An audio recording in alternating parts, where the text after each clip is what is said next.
Hello दोस्तों, कैसे हैं आप लोग। आज हम the ruler of infinite realm के एक और न्यू अमेजिंग एपिसोड के साथ आ गए हैं। तो अगर आपने इसके प्रीवियस एपिसोड नहीं देखे जो कल हमने अपलोड किए थे, पहले जाकर उसे देख लें। उसका लिंक आपको डिस्क्रिप्शन बॉक्स से मिल जाएगा। तो चलिए बिना किसी देरी के हम न्यू एपिसोड को स्टार्ट करते हैं। न्यू एपिसोड की स्टार्टिंग में यीचेन को दिखाया जाता है जहाँ यीचेन ने किंगजू को गले लगा लिया होता है और तभी हम देखते हैं जो किंगजू होती है वो यीचेन से कहने लगती है कि जरा मुझसे दूर हो जाओ। ये कहते ही वहाँ पर हम देखते हैं जो यीचेन होता है वो वहीं पर ही उस किंगजू से कहने लगता है कि कहीं तुम एक जंगली बिल्ली तो नहीं हो। ये कैसी हरकतें कर रही हो, पहले खुद पास आने का कहती हो और कुछ नहीं करती। जब मैं पास आया तो उसके बाद ऐसे धिक्का दे रही हो, कहीं पागल तो नहीं हो। कहते ही वहाँ पर हम देखते हैं कि जो वहाँ पर किंगजू होती है वो कहने लगती है कि अभी तुम कहाँ जा रहे हो, मुझे समझ नहीं आ रहा। अब इसके बाद तुम किधर जाओगे। ये सवाल पूछते ही हम देखते हैं कि वहाँ पर यीचेन उससे कहता है कि अब मैं जा रहा हूँ इमॉर्टल की पावर को वापस रिकवर करने के लिए। अब मेरे पास वो शक्तियाँ नहीं रही जो पहले मुझ में हुआ करती थी। ये बात सुनकर वहाँ पर हम देखते हैं किंगजू कहने लगती है कि तुम कैसी बातें कर रहे हो, एक एंशियंट लॉर्ड को एक मॉर्टल की शक्तियाँ क्यों ही चाहिए होंगी, जबकि एक एंशियंट लॉर्ड तो इतना ज्यादा पावरफुल होता है कि वो चाहे तो वो किसी भी मॉर्टल को या इमॉर्टल को काफी ज्यादा बुरे तरीके से पीट सकता है। कहते ही वहाँ पर हम देखते हैं जो यीचेन होता है वो वहाँ पर उस किंगजू की बात को टाल देता है और कहने लगता है कि अभी हमें यहाँ से चलना होगा क्योंकि मुझे लगता है कि जो लाइट थी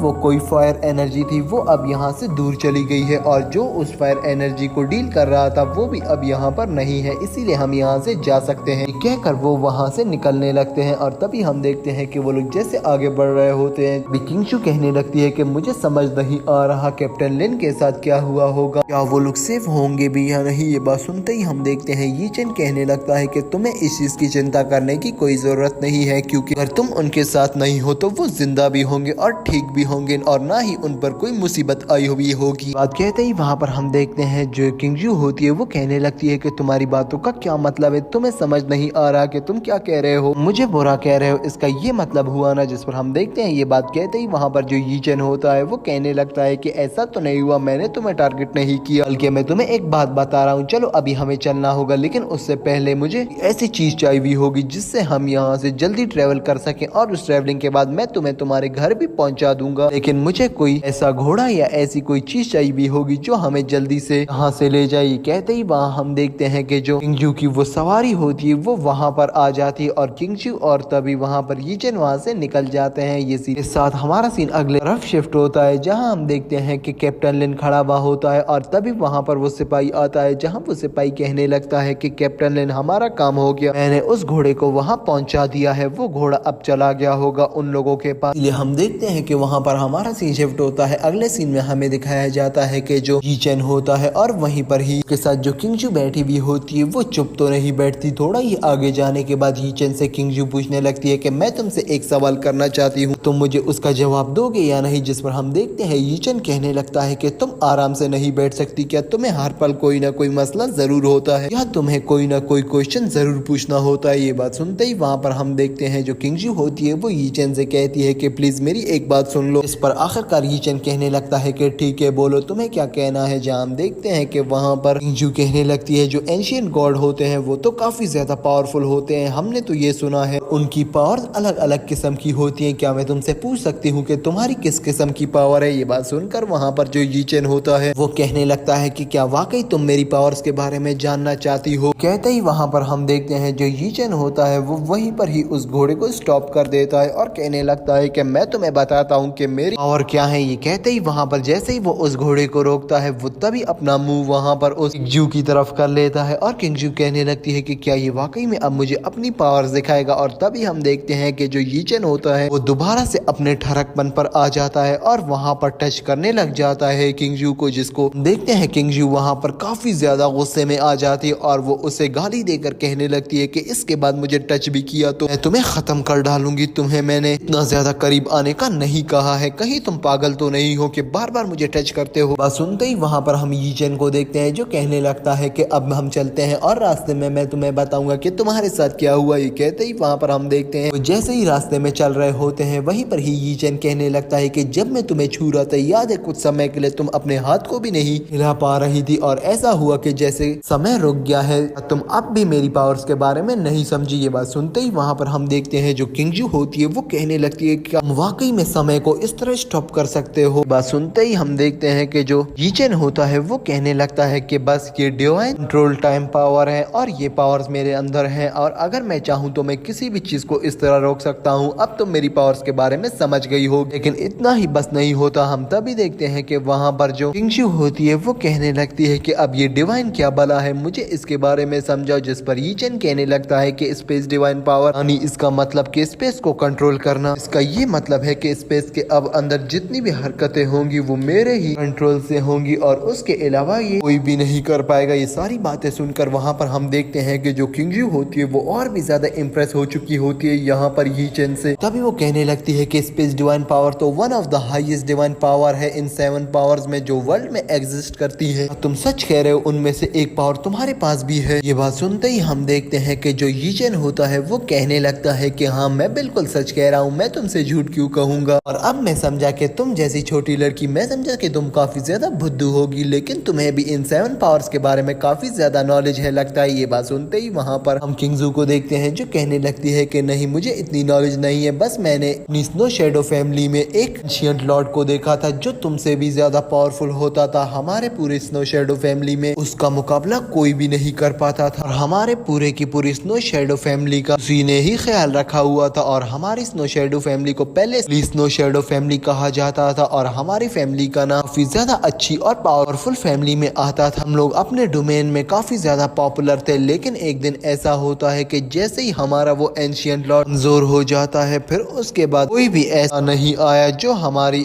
स्नो शैडो फैमिली को संभाल सके। वो काफी ज्यादा पावरफुल होता था। और मुझे ये बताओ कि तुम्हारे अंदर तो इस तरह की भी पावर्स हैं कि तुम स्पेस को कंट्रोल कर सकते हो, तो मुझे तुम स्नो शैडो फैमिली डायरेक्ट क्यों नहीं पहुंचा देते? इतनी ज्यादा ख्वारी करने की क्या जरूरत है? ये बात सुनते ही वहाँ हम देखते हैं कि जो यीचेन होता है वो कहने लगता है कि यहाँ आने से पहले मेरे पास जो डिवाइन पावर्स थी वो ब्रोक हो गई और उस डिवाइन पावर के ब्रोक होने की वजह से अब मैं तुम्हें वहाँ पर नहीं पहुंचा सकता। और मुझे ये लग रहा है कि तुम मेरी डिवाइन पावर्स की मदद से जाना चाहती हो, तो तुम मुझसे बोर हो गई हो, लेकिन मैं तो तुमसे बोर नहीं हुआ। ये बात सुनते ही वहाँ पर हम देखते हैं कि जो किंगजू होती है वो कहने लगती है कि अब तो बस कर जाओ अपने ठरक से। वहीं पर ही किंगजू कहती है कि अगर जो बातें तुमने कही है ये सच है तो ये तो काफी ज्यादा अच्छा हो जाएगा। ये कहते ही वो लोग आगे पढ़ना स्टार्ट कर जाते हैं और हमारा सीन शिफ्ट होता है और हमें वहाँ पर उस वुल्फ आर्मी को दिखाया जाता है, जहाँ हम देखते हैं कि वुल्फ आर्मी का टियान अपने किंग खान के पास चला जाता है, जहाँ पर वो किंग खान कहने लगता है कि किंग खान हम आप ऑर्डर्स को पूरा नहीं कर पाए, वो लोग हमसे भाग गए हैं। जिस पर हम किंग खान को देखते हैं जो काफी ज्यादा शक्तिशाली होता है। जल्दी से उस लेडी को मेरे सामने लाओ वरना तुम लोगों के साथ अच्छा नहीं होने वाला, हम लोग काफी ज्यादा कमजोर हो। ये बात सुनते ही वहाँ पर टियान कहता है कि नहीं किंग खान, लेडी के साथ एक लड़का भी है जो काफी ज्यादा पावरफुल है और हमने डीमन वुल्फ आर्मी को भी भेजा था, उसे भी उन लोगों ने पूरा वाइप आउट कर दिया है। अब हमारे पास कोई भी ऐसा नहीं बचा है जो हमारे लिए वहाँ पर लड़ने जाए। ये बात सुनते ही हम किंग खान को देखते हैं जो कहने लगता है कि जल्दी से अपने सिपाही तैयार करो, हमें किसी भी हालत में उस लड़के को मारना होगा। ये बात सुनते ही वहाँ पर टियान कहता है कि जैसा आप कहें खान। ये कहते ही हमारा सीन शिफ्ट होता है, हमें किंग खान को और वहीं पर ही टियान को दिखाया जाता है जो अपने खानतुओं के पास आ जाते हैं, जो यहाँ पर किंग खान का भी लर होता है, जहाँ वो खान वो कहने लगता है कि तुम लोग यहाँ पर क्यों आए हो, जिस पर किंग खान उसे सारी की सारी बातें बताता है। ये बात सुनते ही वहाँ पर हम देखते हैं जो वहाँ पर खानतुओ होता है वो कहने लगता है कि 100 साल के बाद आखिरकार वो दोबारा से आ ही गया, उन्हें तुम्हें ही संभालना है, अगर तुमने उसे ऐसे जिंदा छोड़ दिया तो वो तुम सबको खत्म कर डालेगा। ये बात सुनते ही किंग खान कहता है कि बस आप चिंता मत कर, मैं आपसे ये ऑर्डर चाहिए था, अब हम उसे नहीं छोड़ेंगे। ये बात कहते ही वहाँ पर टियान और वहाँ पर किंग खान जाने ही लगते हैं और तभी हम देखते हैं कि वहाँ पर जो किंग खान होता है वो जाने लगता है, लेकिन वहाँ पर टियान पीछे मुड़कर देखता है और उस खानतुओं को देख रहा होता है जो जंजीरों से बंधा हुआ होता है, जिसे देखकर किंग खान कहने लगता है कि उसे ऐसे गौर से मत देखो, उसके साथ रिस्पेक्टफुल रहो, उसकी स्ट्रेंथ और पावर्स इतनी ज्यादा है कि अगर हम उसे चेन से नहीं बांधे तो वो तुम्हें हमारे पूरे डोमेन को डिस्ट्रॉय कर दे, उसकी एनर्जी कोई भी बर्दाश्त नहीं कर सकता, इसीलिए हमने उसको बांधा हुआ है, लेकिन तुम्हें उसके साथ रिस्पेक्ट के साथ पेश आना है। ये कहते ही यहीं पर ही हमारा ये एपिसोड एंड हो जाता है। दोस्तों एपिसोड को लाइक कर देना और शेयर भी कर देना। तो चलिए मिलते हैं किसी अच्छी और नई वीडियो के साथ, तब तक के लिए दोस्तों बाय।